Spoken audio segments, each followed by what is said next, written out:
আসসালামু আলাইকুম। আমি আপনাদের সম্মুখে ফেরা আসলাম। আমার এক সাথী ভাইয়ের হাতে দেওয়া হয়েছিল, বন্ধু আমার। তিনি আমারে একটা স্বপ্নের কথা বলছিলেন যে হুজুর, আমি দুইটা সাপের সঙ্গে আমি লড়াই করতেছি, অথবা আমি একটা সাপরে মারছি আর একটা মারা পারিনি, তার কি ব্যাখ্যা হতে পারে? তা আমি সর্বপ্রথম তো ভাইরে আমি কই যে আসলে তো সাপ বস্তুটা স্বপ্নে দেখা আসলে তো এটা ওই রকম ভালো না। তো সর্বপ্রথম যে আপনি সাপের সঙ্গে যে আপনি লড়াই করছেন, অথবা লড়াই করছেন, আপনি এরকম মনে করেন যে ইবনে সিরিন রহমাতুল্লাহি আলাইহি দামাত বরকাতু আলিয়া তিনি বলছেন যে আপনি আপনার শত্রুর সঙ্গে আপনি লড়াই করতেছেন, আপনার দুশ্মনের সাথে আপনি লড়াই করতেছেন। এটা আপনার কম ভরম। 2 নম্বর হয়েছে যে হুজুর, আমি সাপরে আমি মাইরা ফেলাই দিছি, অথবা আমি সাপরে কাইডা খণ্ড খণ্ড করে হালা দিছি।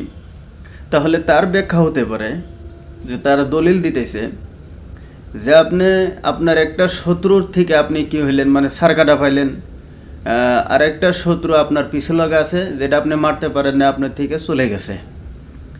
তো এর থেকে আপনি কি সাবধান থাকা, আপনার হুঁশিয়ার থাকা সবসময় যে আমার শত্রু এরকম স্বপ্ন যদি আমি দেখছি, তাহলে নিশ্চয় আমার শত্রু কোন ধরনের মানুষ থাকতে পারে। আপনি জানেন এই শত্রু আপনার ঘরের মানুষ থাকতে পারে, শত্রু আপনার বাহিরা মানুষও হতে পারে, অথবা শত্রু আপনার পুরুষও হতে পারে, অথবা শত্রু আপনার মেয়ে মানুষও হতে পারে। আমরা বিভিন্ন জায়গায় বিভিন্ন পর্যায়ে যায় আমরা মানুষের সঙ্গে আমরা ভুল করি। তো মনে হয় আমার ওই খাতিরে আমার এই দুশ্মন হইতেছে। তা আপনারা ভালো করে জেনে রাখবেন যে আপনার ঘরে 2টা সাপের থেকে একটা সাপ মারছেন আর একটা মারতে পারেন না, চলে গেছে, তাহলে আপনি মনে করবেন যে আমার একটা শত্রু নির্মাণ হয়েছে, অথবা আমার একটা শত্রু ধ্বংস হয়ে গেছে, কিন্তু আর একটা শত্রু আপনার জেন্দা আছে। ওইটা থেকে সাবধান থাকবেন, হুঁশিয়ার থাকবেন।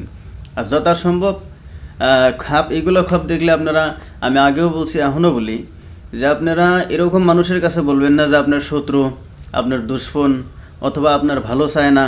এরকম মানুষের কাছে যদি আপনি বলেন, তাহলে স্বপ্নের বস্তুটা উল্টা হয়ে যাব, আপনার ক্ষতি হব।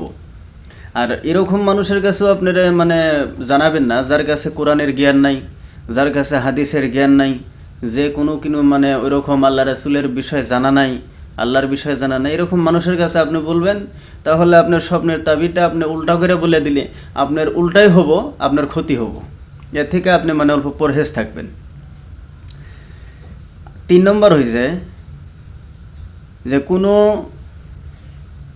ভাই যদি আপনি মনে করেন যে আমি এই সাপরে আমি কি করছি, এই টুকরা টুকরা করার পরে সাপটা মরে গেছে, হ্যাঁ, তাহলে আপনি এটা মনে করতে পারেন যে আপনার শত্রু একবারে নির্মূল হয়ে গেছে, অথবা আপনার শত্রুর ধ্বংস হয়ে গেছে।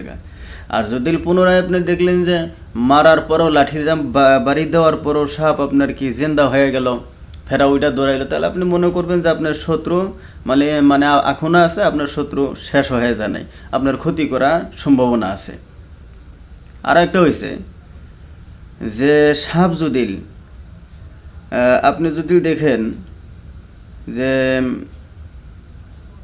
আপনারে সাপরে আপনি যা বলেন, সাপ আপনার কথা শোনে, আপনি বসার কথা কইলে বসে, ওঠার কথা কইলে ওঠে, আপনি যেরকমভাবে থাকবার কোন সাপ ওই রকমভাবেই থাকে, তাহলে আপনি মনে করবেন যে আপনার শত্রু আপনার থেকে কি হইতেছে, আপনার কাছে সিলিন্ডার করতেছে, আপনার কাছে আত্মস্মরণ করা হয়, সেটা বলা হইলো যে আপনার কাছে আইসা ধরা দিলেন যে আমি আর আপনার সঙ্গে আমি লড়াই করব না, আমি আজকে থেকে ভালো হয়ে গেলাম। তাহলে এরকমই আপনি মনে করতে পারেন। তা আমার ভাই, আপনারা যদি কোনো মানুষ যদি এরকম আছেন যে আমি বহুত ধরনের স্বপ্নে আমি দেখি, তাহলে আমি ওই ভাইদেরকে আমি বলতে চাই যে আপনারা আমার কমেন্টের ভিতরে আমাকে জানাই দিবেন যে আমি এই বিষয়ে আমি খব দেখছি, আমি যথাসম্ভব কোরআন হাদিস আমি আপনাদেরকে জানাই দেব।